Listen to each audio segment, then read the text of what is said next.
ঝাড়খণ্ড একটা রাস্তাটা ওই যে একটা লোক আসতেছে ওনাকে জিজ্ঞেস করেন ওনাকে জিজ্ঞেস করেন তারপরও ভাই একটু শিওর হয়ে যাওয়া ভালো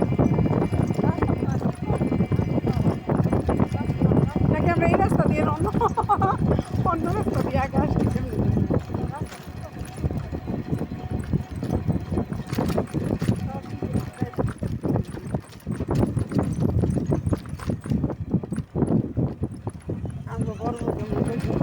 ভাঙ্গা যে সুন্দর রাস্তা ভাঙ্গা যে সুন্দর রাস্তা পা বিদেশ চিনবেন না ভাঙ্গা কত কিছু করলো ভাঙ্গার নামে ভাঙ্গার নামে না এই লোকটা জিজ্ঞেস করেন